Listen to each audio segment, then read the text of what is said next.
Okay, so without further ado, we welcome Leila Farsakh. Professor Farsakh is a professor of political science at the University of Massachusetts, Boston. She is the editor of Rethinking Statehood in Palestine, Self-Determination and Decolonization, Beyond Partition, and author of Palestinian Labor Migration to Israel, Labor, Land, and Occupation. She is also the co-editor of the Arab-Jewish Questions, Geography of Engagement in Palestine and Beyond, and has published widely on the political economy of the Israeli-Palestinian conflict, an alternative to partition, and Israel/Palestine in various academic journals and other venues, including the London Review of Books, Le Monde Diplomatique, and others. So please give a large round of applause to Professor Farsakh.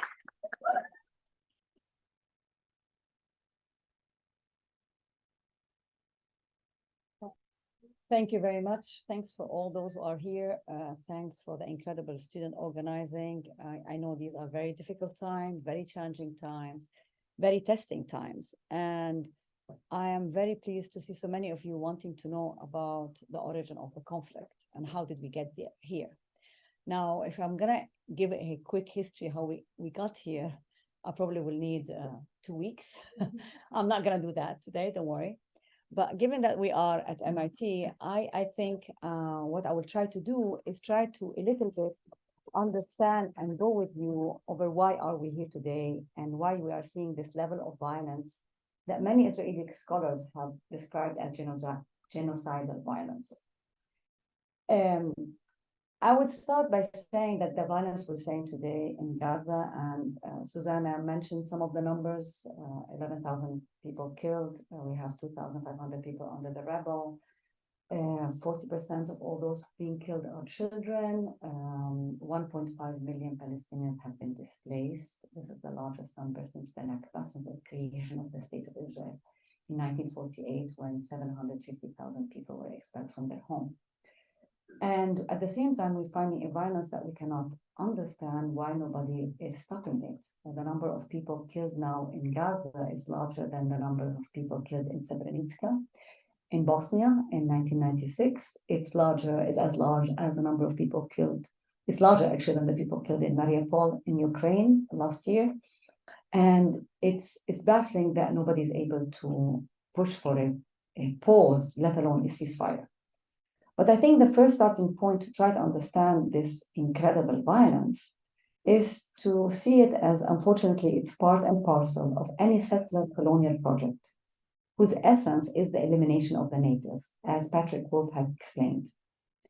The challenge that we face today in trying to explain this violence against Palestinians, one that has been enduring in various magnitudes for the past 75 years, how to explain it when it is perpetuated by Israel, a settler colonial state in its foundation like the United States, but a state that prides itself to have been created to save the Jews and the Jewish people from the atrocities of the Holocaust, which were perpetrated by Nazi Germany against the Jews of Europe.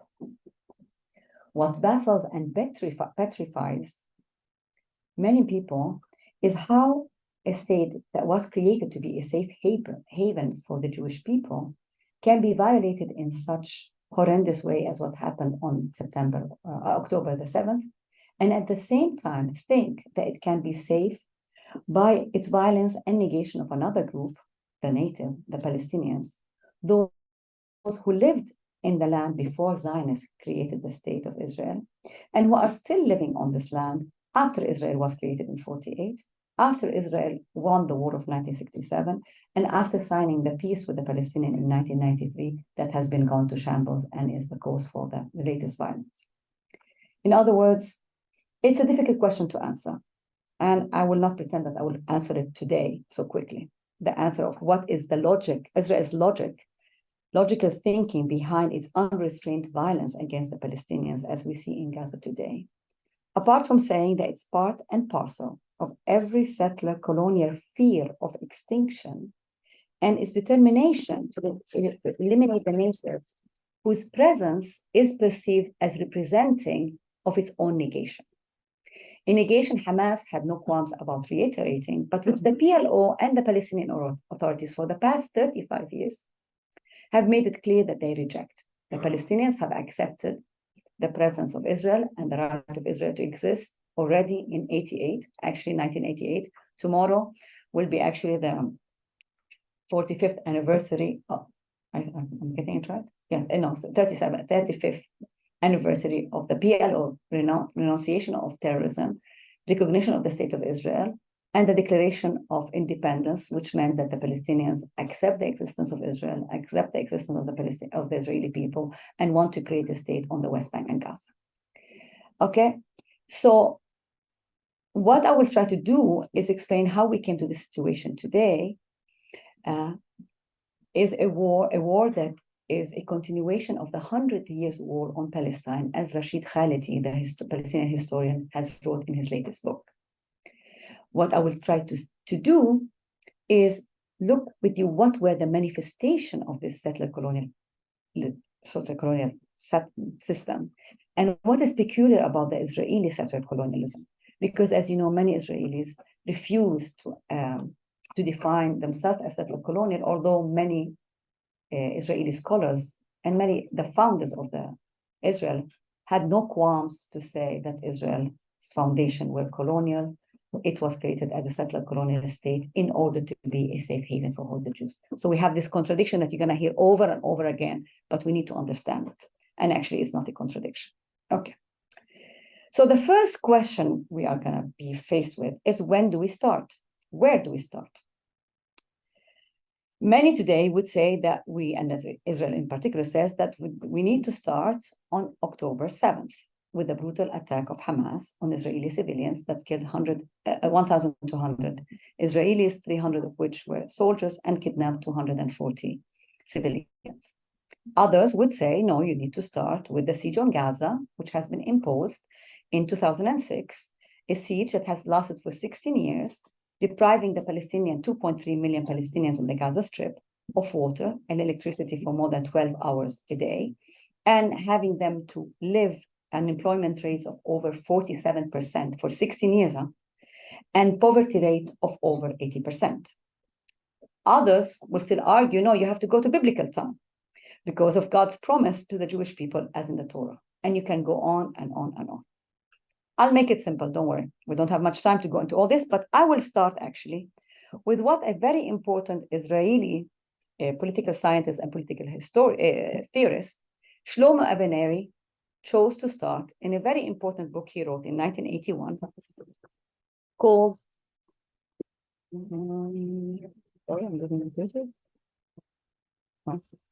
the Intellectual Origins of the Jewish State. And in it, he starts with something very, very important. He says, every year, Jews on Passover say, next year in Jerusalem. They've been saying that for 2,000 years. Why is it only in the 19th century, the end of the 19th century, and the beginning of the 20th century, they chose to turn this wish next year into Jerusalem into a political project? And he says the answer is very simple. The reason why it happened in the 19th century, end of the 19th century, with the creation of the Zionist movement, is because Jews who thought they were emancipated with the Enlightenment, with the idea of French Revolution, thought they were equal citizens, realized that they were ostracized from the societies, from the European society in which they were living. And the answer of Zionism, which is a political movement that emerged in Central Europe, that concerned a minority of Jewish population of Eastern Europe, argued that the only solution to anti-Semitism that was rampant and is a development of Judophobia as it got articulated in racial terms in the 19th century, they said the only solution to anti-Semitism is the creation of the state. So remember, this is very important. It's an Israeli scholar who's saying that. In other words, we need to understand the creation of State of Israel at a particular historical juncture, coming out of the problem of anti-Semitism, but led by a minority of group called the Zionists, who believe that the only solution is the creation of a Jewish state anywhere. First, they wanted Uganda, then they opted for Palestine.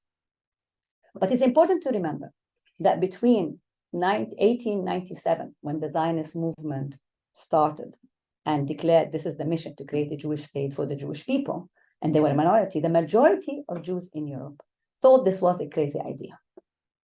That the Jews, the place of European Jews is in Europe, is to assimilate in their society. This, of course, was the Holocaust represented the aberration of this idea and showed that anti-Semitism can be much deeper than that. But it's important to know, if we did not have a Zionist movement that got endorsed by the empire at the time, the British Empire, which promised in the famous Balfour Declaration, which is anniversary is also in November, on the 2nd of November, in 2017, in which the British said they favor the idea of the establishment of a Jewish home in Palestine, and made it possible for these Zionists to actually create the foundation of a potential state.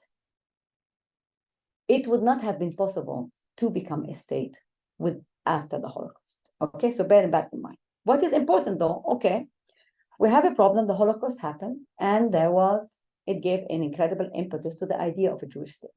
Again, others argued otherwise.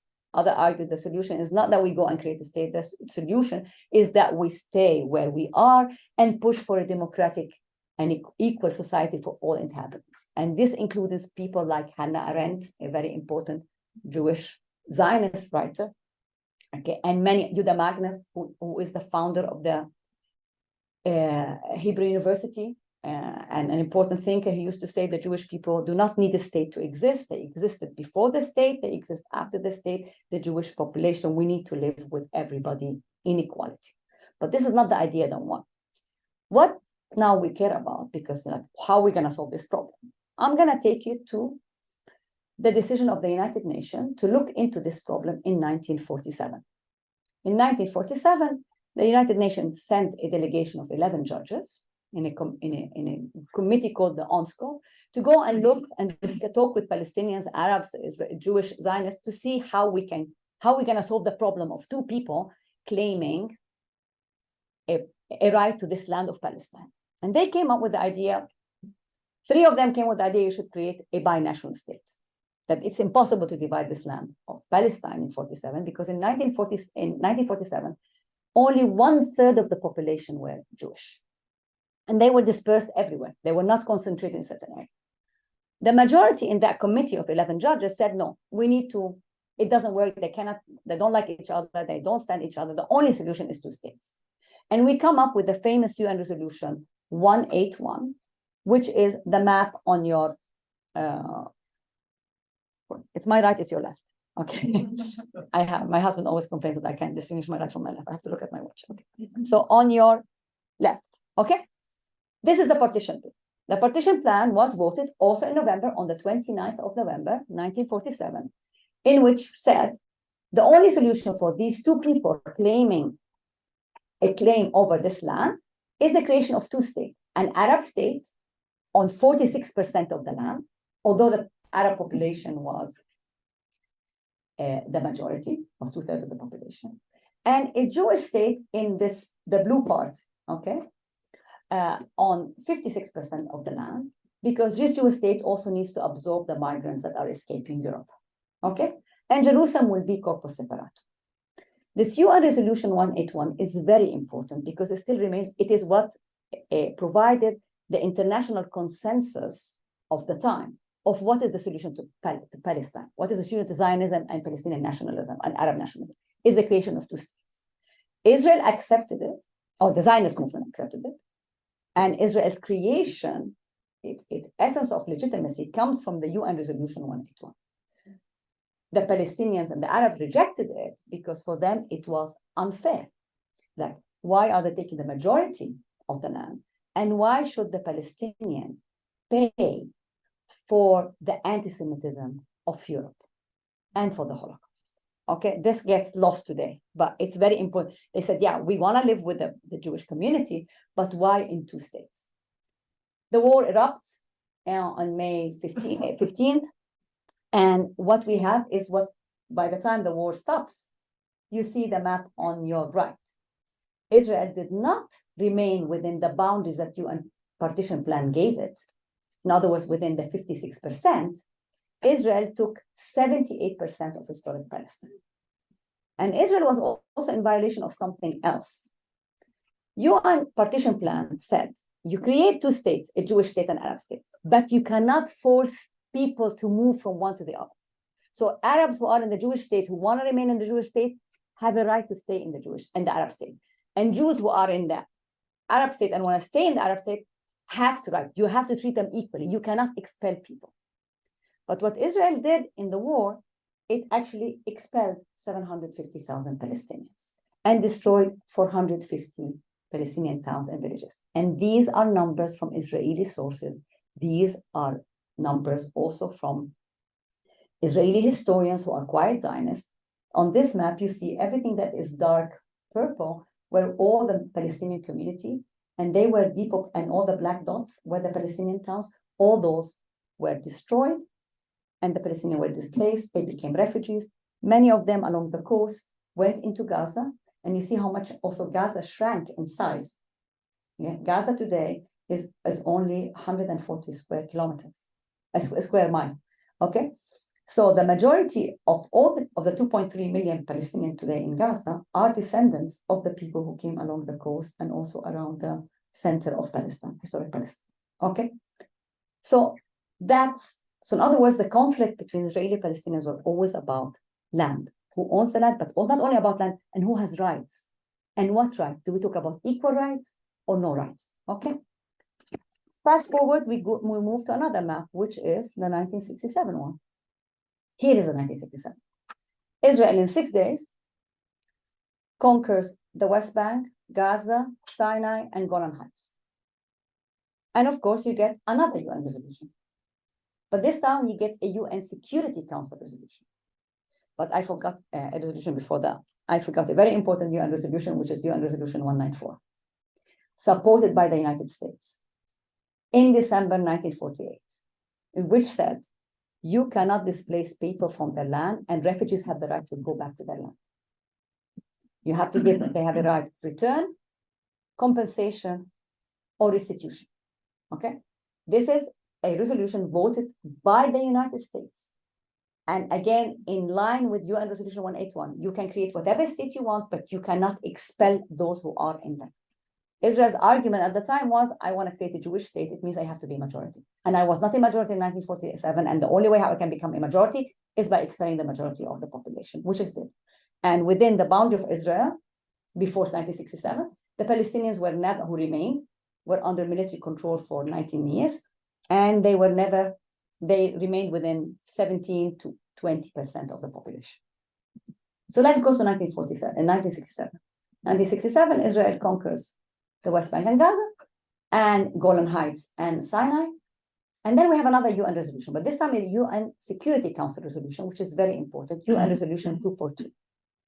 This resolution is very important because here you have not only the United Nations voting, you have the superpowers at the time saying, we have to finish this conflict, and we can exert power to finish this conflict if we want. And the way to finish the conflict is what? Is this famous, it said three very important things. It talked first about the inadmissibility of land acquisition by war, and called on Israel to retreat from territories occupied in the recent conflict. Okay, that's the first thing. Secondly, it said, in exchange for Israel retreating from the land, Israel and all states in the region have a right to exist in secure and safe borders and have their sovereignty recognized. In other words, it proposes formula of land for peace. Arabs recognize Israel in return to Israel giving back land it occupied in 1967. Okay, and the scope of land that it will give back will be a matter of negotiation. Okay. The third thing it does, this UN resolution, does not mention UN Resolution 181, does not mention 194, does not mention the Palestinians by name. It only calls for a just solution to the refugee problem. So do you see? Now, UN Resolution 242 is the basis on which every peace agreement between Israel and its neighbors has been signed ever since 1978. The first one between Egypt and Israel, the second one between the PLO and Israel in the Oslo Agreement in 1993. It was also based on UN Resolution 242, although this UN resolution does not mention the Palestinian. But okay, and also the basis of the peace treaty between Jordan and Israel. Fine, but there is a problem with this resolution because, as you see, it did not mention the Palestinians. Because Israel's perception and insistence up until 1993 that there is not a Palestinian presence. These are not Palestinians. Those people it conquered in 1948 are not Palestinians. These are Arabs. They have 22 Arab countries that they can go to. Arab countries are responsible for them. Israel can own, this is the only space Israel has. Okay? But at the same time, they say, how are we gonna make a claim over the West Bank, although international law considers occupied land? So the only way how we can make a claim over the West Bank is by building settlements. And Israel indeed starts building settlements, which you see in this map here.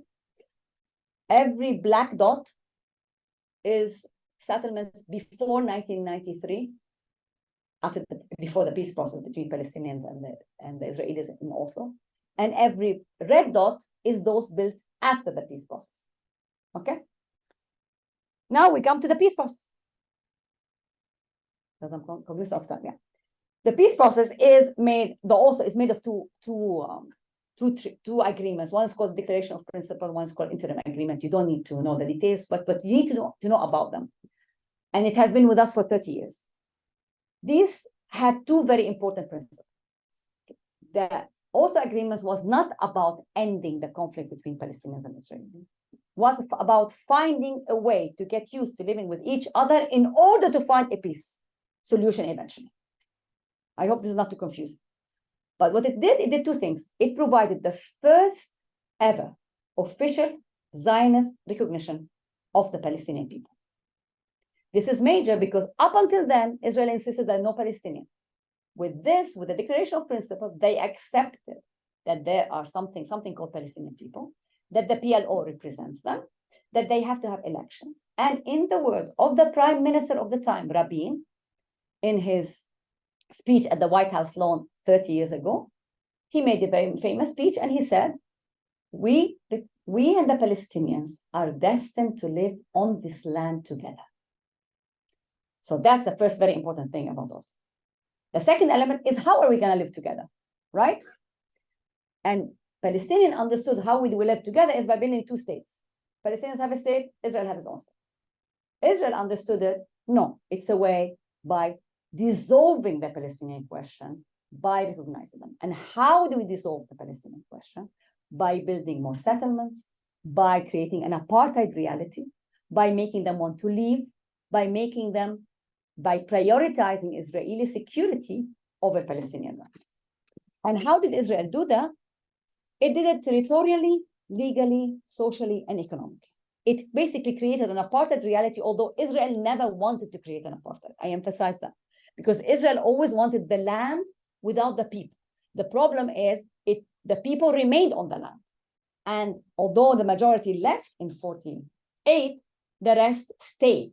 Okay, so how can you get the land without the people? By letting the Palestinians manage their own affair, and Israel takes control of the land. And how did it do that? Also divides the West Bank and Gaza into three areas: Area A, Area B, Area C. Area A is these red areas, which are basically the major cities, 8 major cities. In this area, the Palestinian Authority, which got elected and created after Oslo, is responsible for the Palestinian, for their economic policy, anything to do with civilian affairs, what we call functional jurisdiction, and also has some control over land and security. Okay? Then these represented 20% of the West Bank. Right? Then there is Area C, which is the white dots you see. See how beautiful they are? These are areas which are also majority Palestinian, in which Palestinian Authority is responsible for the civilian affairs, for the economic policies, for land registration, for building permits, for your educational policy, but Israel is responsible for security.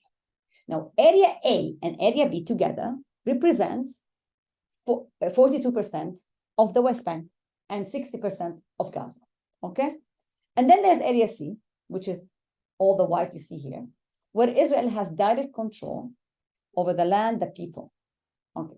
So what also provided a way is a way by which Israel was able to fragment the Palestinian land, build checkpoints, build bypass roads, expand settlements, and look at this beautiful map of settlements, graphic of settlements. These are the number of settlers in the West Bank and East Jerusalem between 1972 and 2021. And if you see here, you see something very interesting, because between 1972 and 92, just before the peace process, you had under 200,000 settlers in Jerusalem, in East Jerusalem, and the West Bank. Peace process is signed. The Oslo Agreement does not address settlements, but the Palestinian and the international community understood by it that Israel will not expand her settlement. But what you see here, over the past 30 years, Israel tripled the size of the settlers.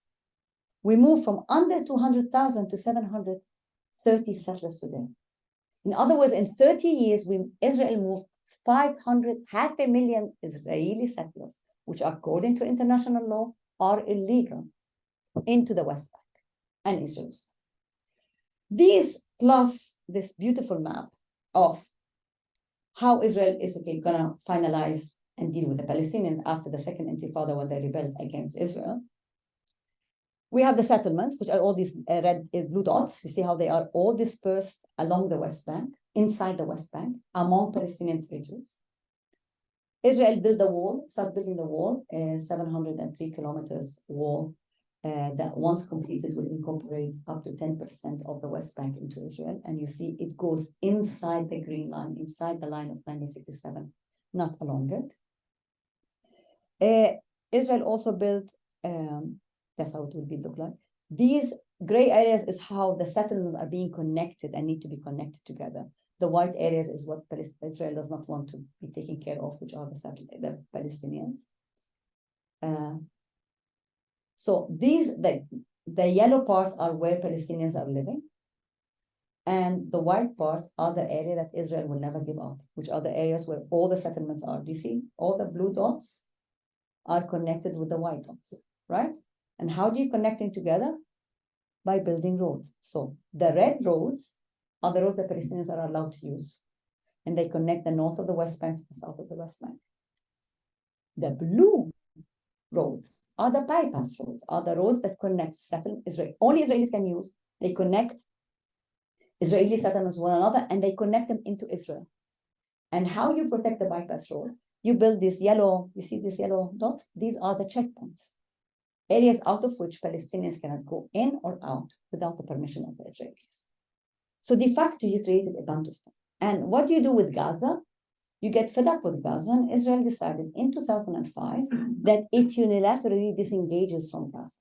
But this doesn't end its occupation of Gaza, because Israel still controlled the air, the space, the land, everything that goes in and out of Gaza.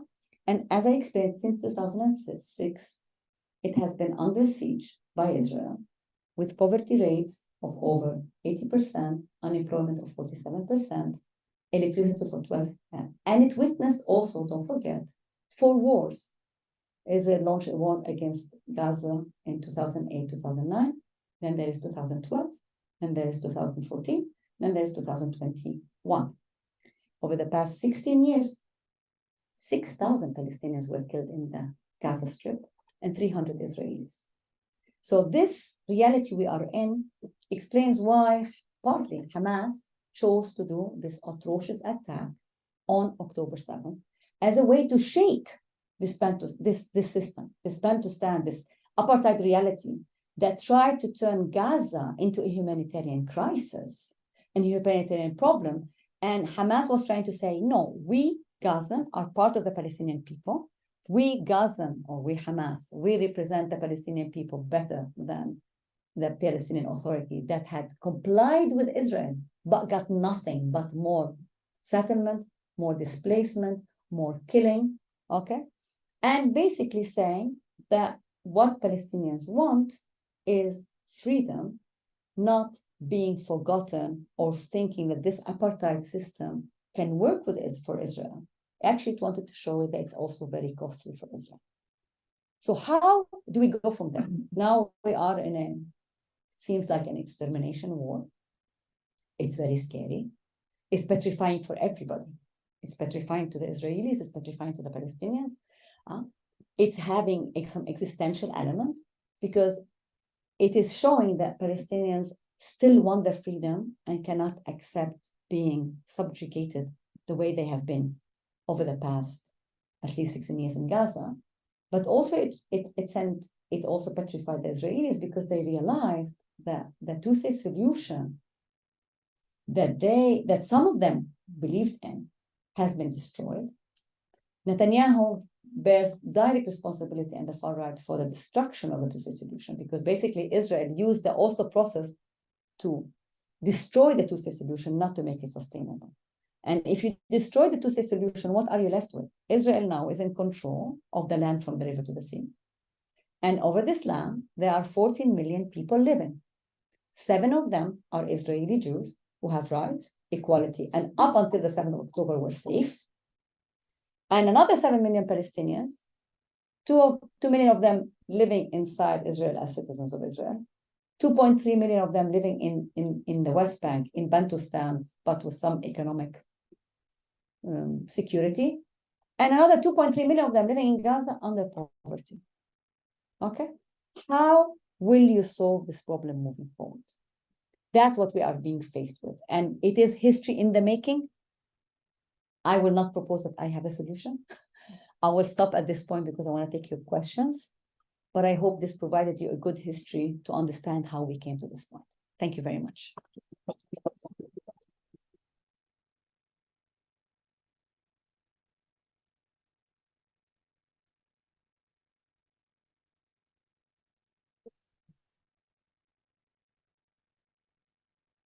Thank you so much, Professor Farsakh, for that wonderful presentation. Just give it up for her one more time. So, just keeping smooth, we have this link up here. If you have any questions, please submit it to this form. It's bit.ly/PAL101 Q&A.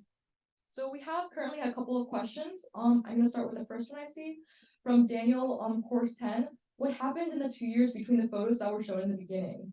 Also before 1947, but after World War I. Very good question. Okay, so you want the history before. Okay, let's go back. I love my maps. And okay, in the beginning was the, shall I start this one or shall I start with this one? Let's start with this one. Okay, this is a map of Palestine in 1878. The Zionist movement had 1 year after the foundation of the World Zionist Organization, whose mission was to help settling of Jews in, again, European Jews. They never talked about moving the Arab Jews who always lived in Iraq, Syria, Palestine, Egypt, Tunisia. Okay, they talked about moving Jewish Europeans from Poland, from the Pale, from Russia, to move to Palestine. So you see here, it shows you the small black dots are the Zionist colonies, where the Zionists, were creating their settlements, the kibbutzim. They were not yet kibbutzim, but that was the idea, okay? The red are the Palestinian ones, and the big black dots are the towns. They were mixed towns.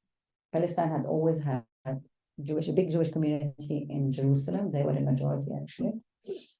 In all Jerusalem, they had a Jewish community in Hebron, and there was also Jaffa and Tel Aviv that was founded in 1908. I believe, 1908, and Haifa. Okay. Now, this shows you the expansion of a Jewish settlement between 1881 and 1914. You see, they focused paradoxically not on the promised land and what the Torah said. They did not focus on Judea and Samaria, what they call Judea and Samaria, which is the West Bank. Most of the settlements happened along the coast and along the north. Okay, to tell you, because Zionism, when it was first created, was a secular movement. They wanted to prove that they can create a modern European state in the Middle East. The turning point for them was not the Sykes-Picot, but the Balfour Declaration. So the British were planning after the Sykes-Picot to take control over Palestine and Iraq. This is the map of 1916, the Sykes-Picot, which was the British and French plans to how to divide the Middle East once the war with Turkey, with the Ottoman Empire at the time, was over. Okay. And in 1917, Mr. Balfour, who was at the time Foreign Secretary, sent this letter to Rothschild, which you can read. It says a second paragraph. His Majesty's government view with favor the establishment in Palestine of a national home for the Jewish people and will use their best endeavors to facilitate the achievement of this objective, it being clearly understood that nothing will be done which may prejudice the civil and religious rights of existing non-Jewish communities in Palestine or the rights and political status enjoyed by Jews in other countries. This is very important, guys. Okay, I mean, I didn't want to go into it, but given that you asked me, because what this tells you is that like every imperial project, they did not recognize and give for the natives the Palestinian political rights. They gave them civil and religious rights.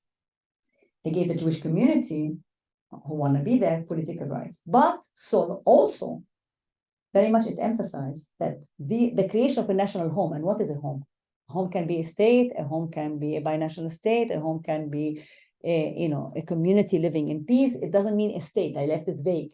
But what matters is that the creation of such a nation, national home, or a state will not compromise the political status of Jews in other countries.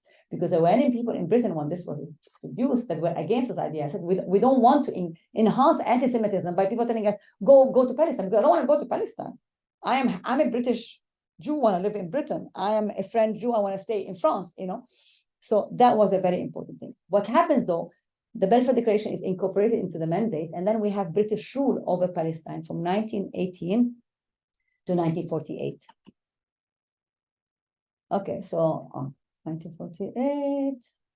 Yeah, this is another map where Zionists wanted the purple line to be the boundary of the Jewish state.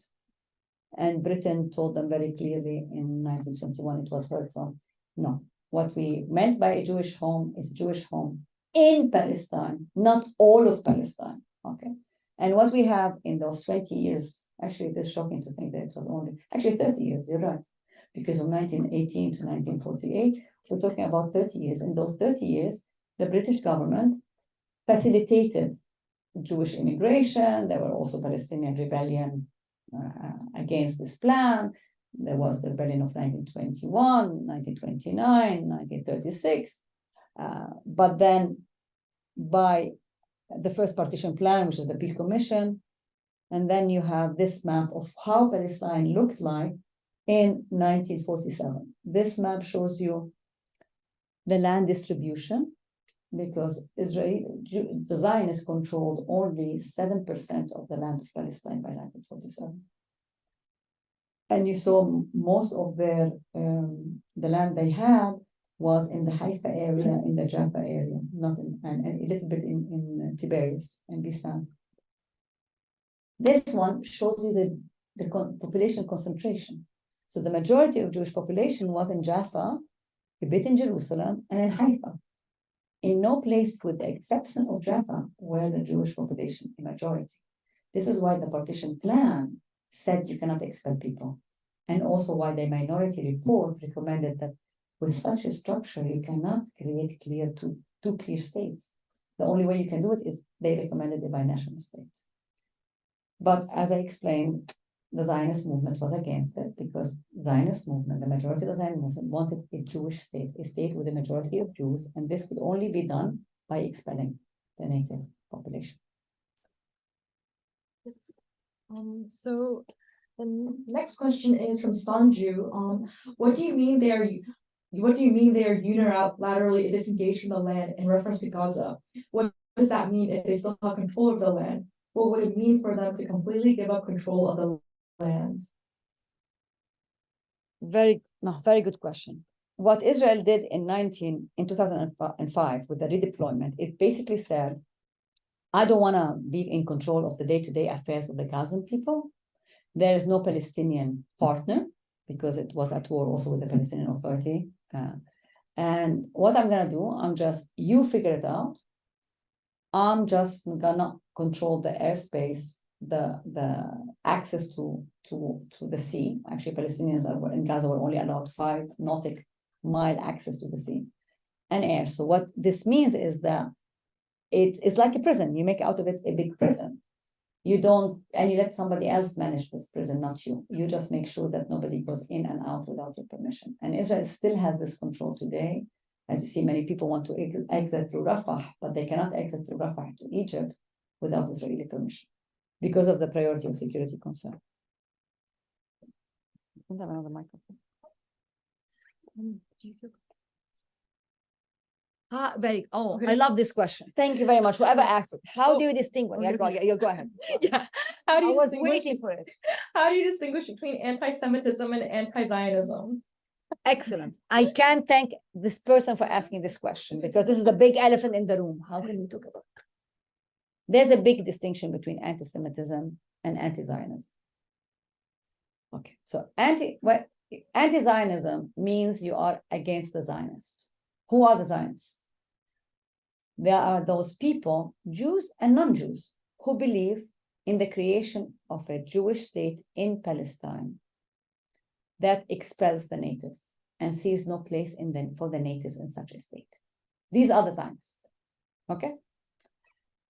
The Israelis are the citizens of the state the state created by the Zionists, okay? Zionism created Israel, okay? And now in Israel, we have Israeli citizens. They are the product of Zionism, but they don't all have to be Zionists. They could be all Zionists, but the majority of Israelis just want to live like you and me, want to be in peace like you and me. They are Jewish and they're proud to be Jewish, very good. But they are Israeli Jews, which are different from American Jews or British Jews, or even we have a connection. They have a connection, cultural connection, ethnic connection. Anti-Semitism is a form of Judeophobia. Do you understand what Judeophobia means? Somebody who doesn't like the Jews, okay? Anti-Semitism is, again, it's a form of Judeophobia that emerges in the 18th and 19th century, part of a European, some argue, Enlightenment project of racializing people in order to put the European at the hierarchy, at the top of a hierarchy. So anti-Semitism is the argument that the Jews are responsible for all evil, they are an inferior race or a dangerous race, okay? And the ultimate manifestation of anti-Semitism, of course, has been the Holocaust.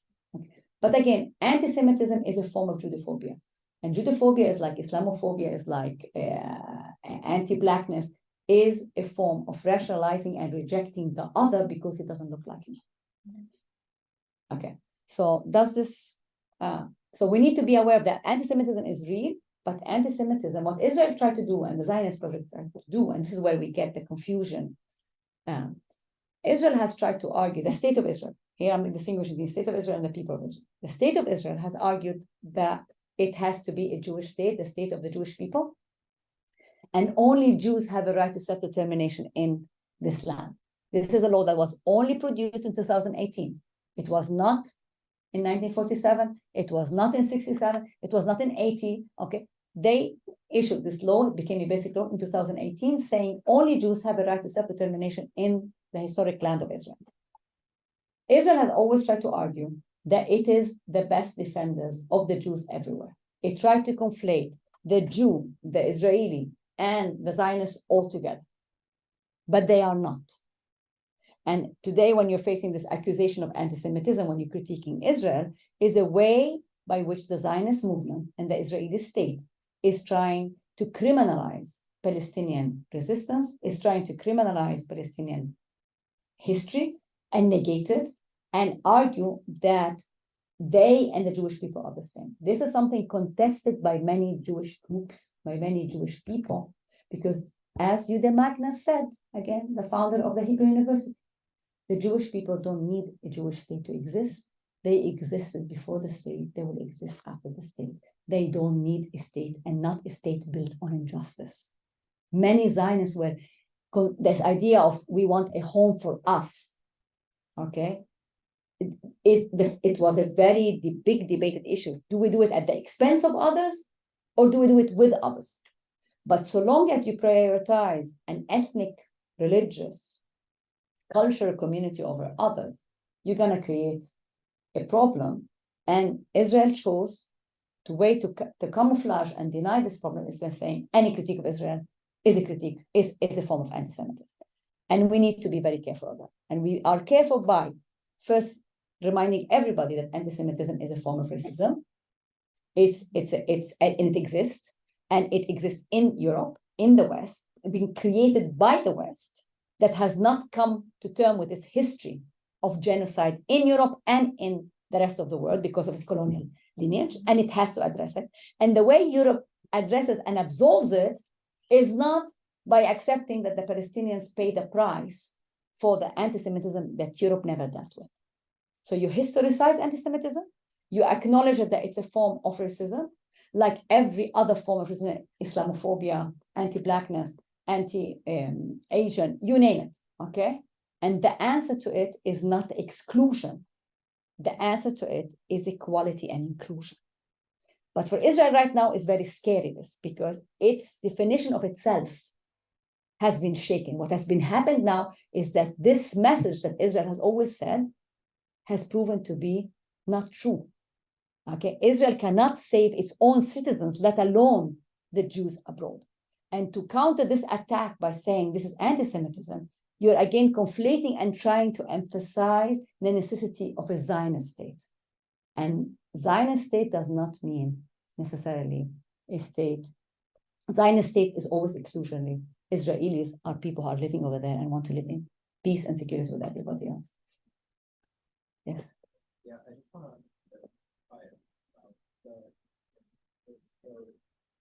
you said like Zionists are those who want to establish the state of Israel by expelling the native population. Is that like by definition, or is that that's a view? I mean, the Zionism is a view. Zionism is a political movement that believes the only way how the Jewish, that it believes two things, Zionism. That the Jewish people are all one and unified, which is not true, because there are various different Jewish community and various Jewish history. It's like saying all the Muslims are the same, or all the Christians are the same. Me and other Muslims in Indonesia or Africa, we pray in the same way. We do Ramadan, but we have different cultural habits, the history is okay. So Israel is trying to say that Jews are all the same. Zionism is trying to say that Jews are all unified and all face anti-Semitism. Whereas, again, anti-Semitism is a European form of racism that you could argue, and it's still a problem in West and in the US, is promoted by far-right groups. It is not what everybody thinks of. It gets exaggerated when there is an Israeli assault on Palestinians, but not because people are being anti-racist, they're being anti-Israel, anti-Israeli policy, anti-Zionist. So Zionism is the idea that Jews have a right to a Jewish home, whatever the price is, because this is ancestral land. And every few years, the argument changes. Yeah? Like, for example, in the beginning of the Zionist movement, the labor Zionists argued that the Jews need a state because of the Holocaust, not because God said so, because they wanted to be modern Jews. They didn't want to be religious Jews. By the time the 80s come along, we have the spread of the right-wing Zionism, which argued and religious Zionism argued, no, being in Israel is God's mission and God's wish, and that's what we have to do, and God promises to us. But even within religious Zionism, there's lots of division. Other argues, no, we cannot go to Palestine, to Israel before God tells us. So what I want to what I'm trying to do with this, to make a distinction between Zionism, Israelis, and Jews, is to try to emphasize that Zionism is a political ideology and a political movement, okay, and created something called the Jewish state. Israelis could be Zionists, could also not be Zionists. Most of them are Zionists because that's what they know. They were raised with the fact that Israel is there to protect you from another Holocaust, never again. Okay, so today many Israelis are having to face, like, how can I exist without being Zionist? Who am I? Okay, they have to figure it out. The Jewish people are much larger than. So, yes, there's a question, but I want to take a question from a student, if you don't mind. So I have to prioritize students, but then I'll take your question. I think Isabella had a question. Do you want to say your question if you're still here? Yeah. Yeah, do you see your question? I just wanted to ask, can you elaborate on the pattern of non-Jewish people who come to support Zionist project? Like, are there The Christian Zionists, what we call the Christian Zionists, and they've been on the rise. Trump is your best example of Christian Zionism, but not only him, many people before him. Christian Zionists, which is a movement of Christianity that believe, who are very anti-Semitic. They hate the Jews, but in their vision is that the Jews have all to go back to Israel, because that's the only way how the Messiah is going to arrive and the Jews will be eliminated. And what is interesting, and also it tells you how much politics works, Netanyahu allied with the Christian Zionists, because his argument, we want Christian Zionists because they are in favor of a Jewish state and Jewish migration and all that. But we're going to beat them because we're not going to die, you know. But the Christian Zionists are very anti-Semitic, but we don't talk about it because they're supportive of Israel. Again, you see how the lines get blurred between anti-Semitic and Jewish. Okay. Another question? Omar has one. Omar? Yes. Hi, Omar. And there's somebody there. Yes, Omar, go ahead. There's more than one Omar? No. You, and then I see this person over there who wants to ask a question, and I want to give him the right to ask. Spoke a lot about the proportion of Palestine that was Jewish at 1947, but what was the population before 1947, and how did that population change until 1947? Okay, so the Jewish population in Palestine, before the British Mandate, there was lots of people. There was around 14,000 Jews in Palestine who migrated. Okay. Then we had what is called Aliyah, the various waves of migrants, of Jewish migrants. There's a big wave in 1921. There's another big one in 1925. And there's the major one that happens just as Nazi come to power in 1936-37. Okay, so they come in waves. And you like every 10 years are around 7 to 120,000 Jews. But over the past of 30 years, you basically reach the number of by 1947, we have 650,000 Jewish Zionists in Palestine and around 950,000 Palestinians. Yes, you had a question. So you speak about how Israel's failure to recognize Palestinian people, but prior to 1948, weren't the Jews living in Palestine referred to as Palestinians? And even on their birth certificates, Jews were written as Palestinians, yes. Whereas meanwhile Arabs were written as Arabs on their birth certificates, including my own family had Palestinian birth certificates. Right, yeah, that's very true. Because when the British Mandate came, it created something called, we know the boundary of the state of Palestine as we know it today is defined by the British Mandate. That's one. Secondly, it creates something called the Jewish Palestinian nationality. We have the nationality of Palestine. We have passport of Palestinian passports, in which many Jews had Palestinian passports. We had birth certificates that said you are a citizen of the state of Palestine. And it mentioned whether you are Jewish, Muslim, or Christian. It did not say Arab. It said Muslim, Christian, and Jewish. It did not say Arab. Oh, I'd love to see it. Yeah, okay, yeah. So, yeah, that existed. This is also the irony of history, right? And tells you how much states are creations of power. Yeah? So the state shifts from being Palestine to becoming Israel. But when it was Palestine, it also had Jews in it who were citizens, equal citizens to everybody else. Now, under the British Mandate, the debate, the history, the Jewish community had privileges that the Arabs did not have because the British considered them to be European like them. Okay, so there was this level of discrimination. But at least in public service, all that, you had Jewish, Muslim, Christians living as under a Palestinian nationality. And this Palestinian nationality, that's also the idea, could you have made Palestine a binational state that includes Jews and Muslims, just like Germany is a federal state, just like Belgium is a confederal state, a binational state.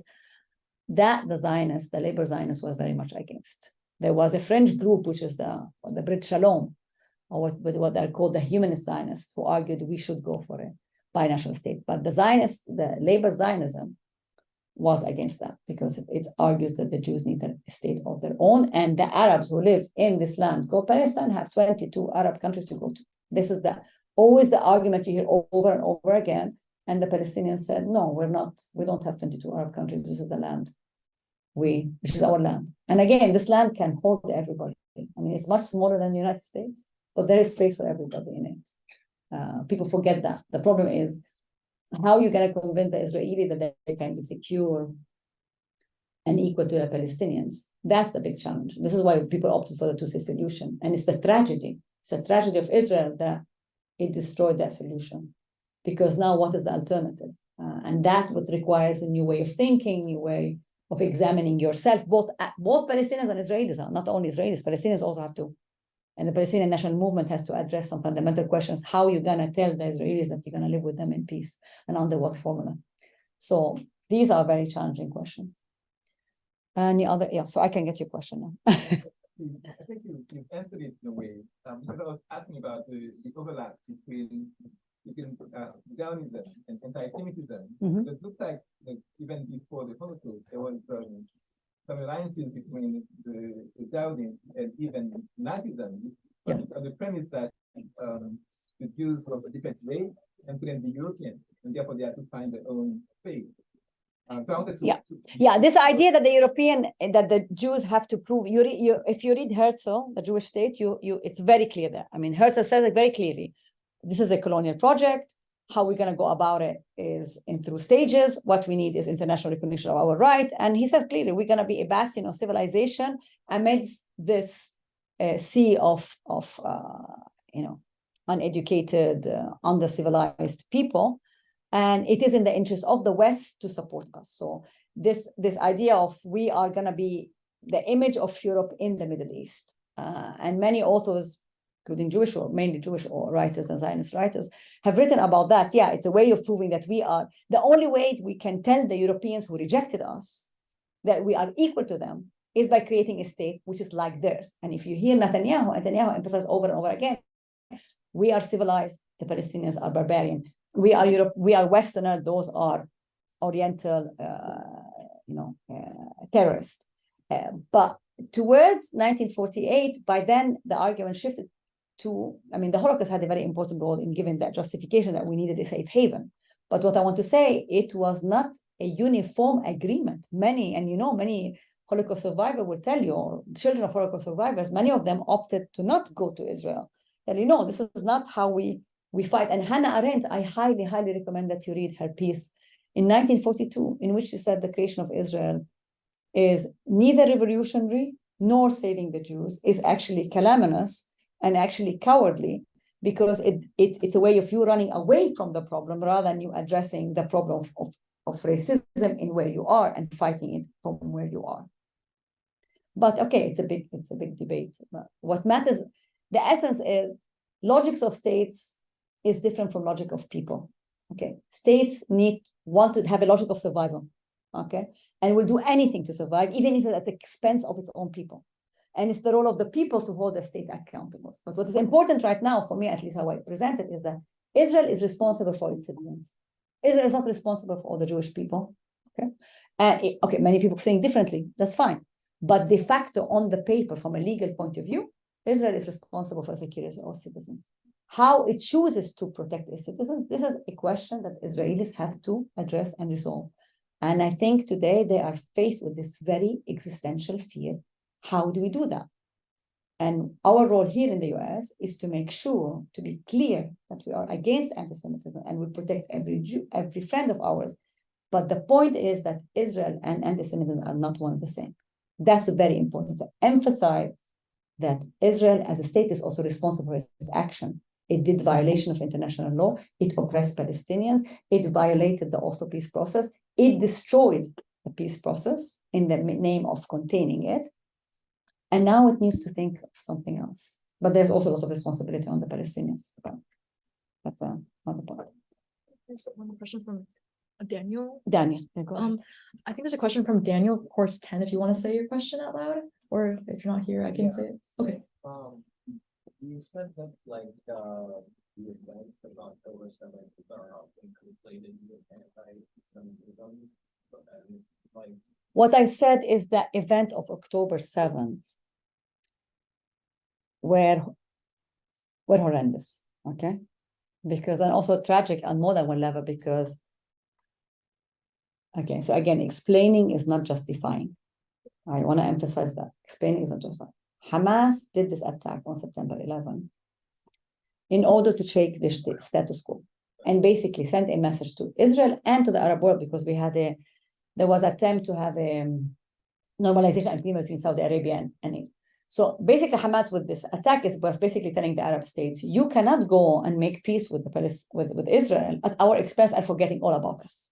Okay, we exist, we want rights, we are done being in prison for 17 years. Okay, but the level of violence that happened on October 7th, the killing of civilians, the atrocious images that we saw, it shook the Israeli society, because it shook two fundamental assumptions they thought could never be shaken. One, that they have a strong army that can protect them.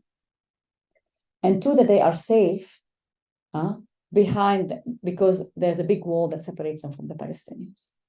And these two things got shaken, especially in a community that happens, the most of the kibbutzim around what is called the Gaza envelope happen to be lefty Zionists. In other words, those who, had good relationship with the Palestinians on Gaza, tried to help them get to doctors. So that was another shock. Like, how is it that those who believe in Palestinian rights were attacked by Palestinians in such violence? Okay. And if you want to explain it, not justify it, you would say it happened because the Palestinians were saying, we don't want just to be treated. Hamas is saying, not the Palestinians. Hamas is saying, I don't want your pity and your generosity. I want equality. And it's horrendous that you try to take the equality by inflicting such big harm on your enemy. But unfortunately, this happens in many decolonial struggles, because it's a way by which you shake the confidence of your occupier to force him into thinking into something else. Will you succeed is another issue, because Israel's answer so far is extermination. You dare do this to us, you're dead. You are simply dead. And that's what we see right now. 11,000 people killed, 1.5 million people expelled. Is it sustainable in the long run? I doubt it. And I think also Israel is aware of that, and the Americans have been telling them. So now we are in a phase whereby where the Americans try to say, okay, we need to think of the day after. And the day after is what? Is that there's 7 million Jews, Israeli Jews living on this land, and 7 million Palestinians living also on this land. And they need to find a way to live together, because nobody is going anywhere. These 7 million Israelis are not going anywhere. This is their home. And these 7 million Palestinians are not going anywhere. This is their home. How are we going to make it? Do you want another apartheid structure? It's going to explode in your face. You need to do something else. But this then means that you need to look in the face and think seriously how you're going to live with the other. And also the Palestinians, especially Hamas, needs also to look in the face and say, this is not going to be a liberation struggle like in Algeria. The Jews have nowhere else to go. The Israeli Jews are not going anywhere. So that's where we are. Yeah, you want to ask me a question? So you mentioned both how anti-Semitism is a Western idea, and also the idea of potentially a two-state solution back in 48, but weren't prior to 48 Jews in Israel, especially including the indigenous Jewish population, being massacred by their Palestinian neighbors in cities like Hebron over libels that were being spread about the Jews trying to destroy or take over Al-Aqsa? Well, the story is a little bit more complicated. The killing of the Jewish community in Hebron in 1929 was a horrific a civil war. Okay, it's one thing if you look at it as a civil war. It's another thing if you look at it as an attack against Jews because they are Jews. But it was substantial, of course, and it was unacceptable. This is totally right. So, but what you do also with the Israeli killing Palestinians is also unacceptable. That you expel 750,000 people from the land in 1948 is also unacceptable. That Palestinians, as I said to you, 6,000 Palestinians were killed before October 7th. It's okay because they're Arabs, they're terrorists. I mean, but that's actually also you pointed rightly about how the logic of a state, as you know, I assume some of you are political scientists now. What is the definition of the state? What is the essence of the state? The monopoly over the use of violence. The essence of the state is control of violence. And the violence is intrinsic to state formation. But democratic states, that's why democracy is very important. However, disappointing it can be, has been created in order to limit state violence and create rules to when you can use violence and hold the state accountable, not do whatever it wants. So does this answer the question? One atrocity does not justify another atrocity. Is that indigenous Jewish community in Palestine have always existed in Palestine. The question is, how did you want to live with the people you're living around you? I also have lots of Jewish friends who come from before 48, who have lived there, who have, like we can go on about the stories between Jews and Christians and Muslims in Palestine before 48 or before 17, where they've always lived together. Anti-Semitism, I'm trying to say about anti-Semitism, it's not just only a Western problem, it's also that we need to look at it historically. The problem is when we start to essentialize and dehistoricize racism. Okay, racism has taken various forms, has ebbed and flowed, is based on the idea that some people are better than other people for whatever reason. And the only way it happens in certain specific time, and the only way to combat it is to emphasize our humanity, all of us, and our equality, and our right to live in equality and dignity, no matter where we are. How do we translate that politically has always been a challenge. But what we know from history, doing it by force does not work. Right. Okay, another question. So, yeah, so we have like 10 minutes left, so we'll take probably a few more questions. From Kane, course 2, how do you frame the Israeli-Palestine conflict in a settler colonialist framework when you're speaking to a Zionist that uses religious justification for Israel? Well, that's what I've done so far. So I think a way to understand it is, again, one is facts, the other thing is narratives. Okay? Narratives, to be viable, need to be based on some facts. But narrative to be effective needs to include all the facts. Okay. So how do I discuss with the Zionists who believe in the right of Jews to live in Palestine, to have their own state? Okay. I say the two things is that Israel, and it's not me who said it, again, it's Israelis, Zionist scholars, who said Israel's foundation is colonial. It is a settler colonial state. Why? Because it wanted to create a state for Jews who came mainly from Europe, because all the Jews who came from Arab countries came after the creation of the state of Israel, were not the leaders of the Zionist movement. It took them lots of time to move up the echelon of the Israeli establishment. Israel was created as an Ashkenazi state for Ashkenazi people, ended up, Ashkenazi meaning the European Jews, okay? Ended up needing Arab Jews to fill the state after 1948. So you can totally say Israel's foundation is Zionist, Israel's foundation is colonial, because it is based on bringing foreign Jewish community from Western Europe to come to Palestine to create their own state that excludes Palestinians, that grew on the expulsion of the Palestinians. But also, it can be a settler state and also a haven for the Jews escaping persecution. This is what is always very hard for people to take together. Like, how can it be a haven and it's settler colonial at the same time? It can, if you say that it is a haven only for the Jews, for one ethnic group, for one religious group, for one community. But now we saw that this idea that you can be a haven just for one group is not compatible with democracy, is not compatible with, for many Jews, with Jewish ethics, for many Zionists with Jewish ethics. Others say otherwise. No, I mean, Netanyahu has no qualm saying, I want Israel to be a fascist state because I wanted, he will not say it like that. He will say, I want a state to be just for the Jewish people, and the Palestinians are just terrorists. Okay, but we know very well the affinity between Netanyahu and Trump and the far right. I mean, the far right always is based on the idea of exclusion, not the idea of inclusion. So I hope this answered. As to the religious argument, that's an area you can. I still think religion is inclusive.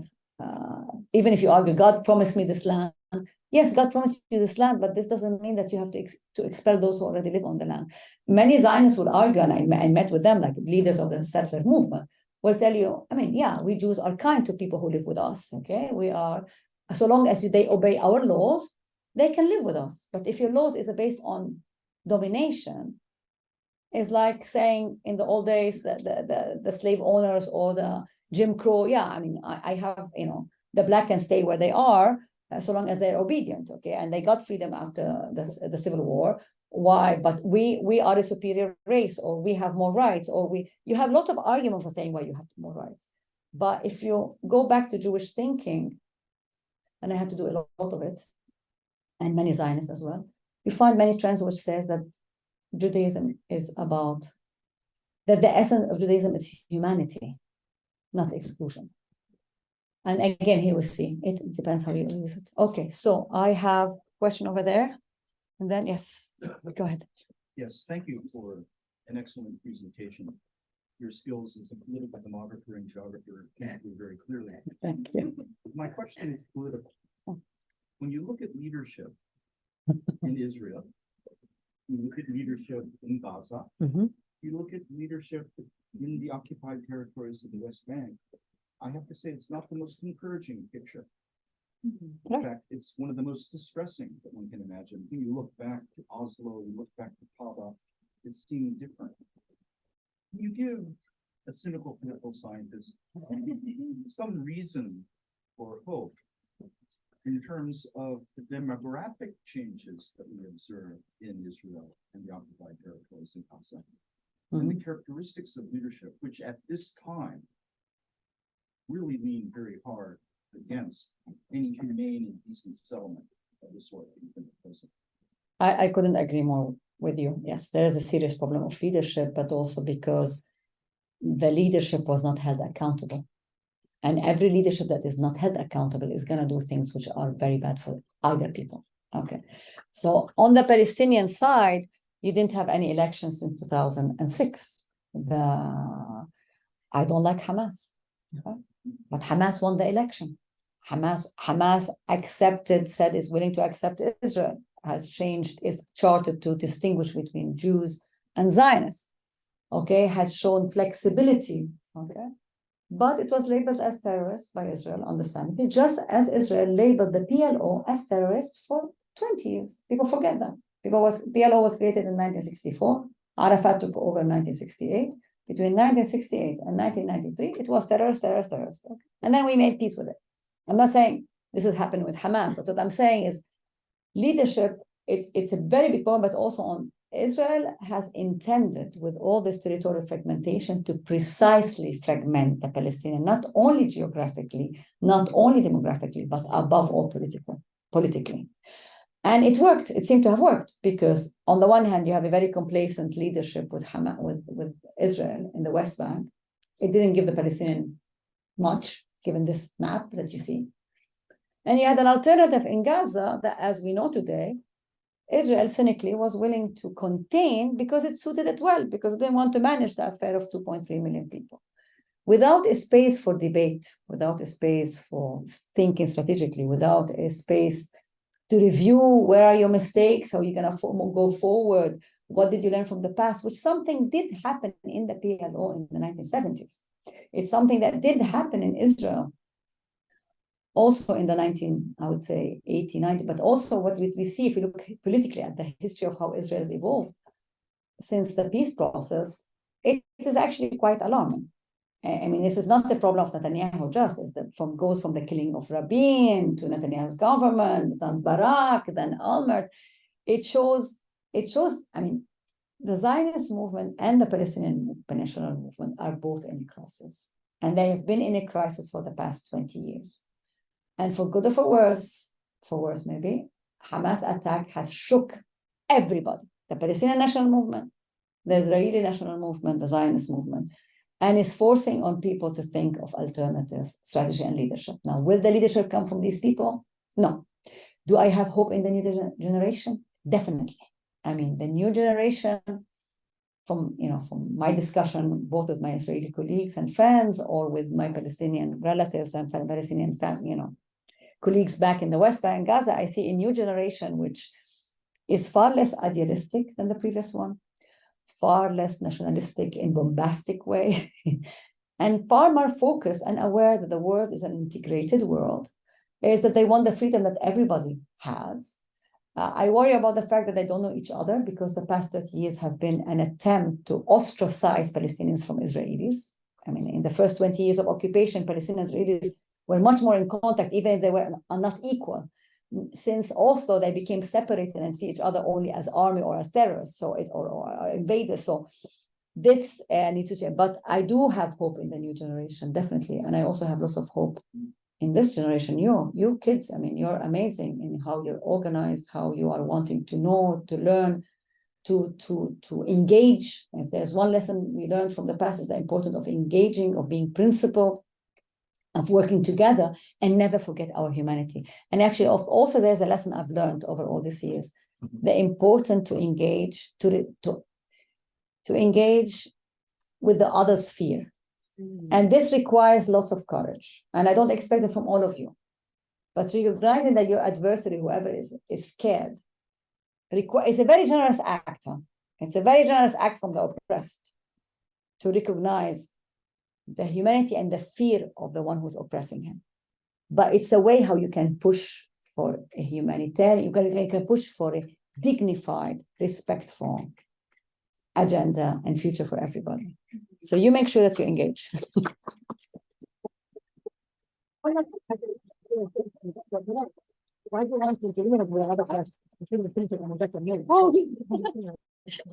Okay, give another round of applause for Professor Leila Farsakh. Please talk.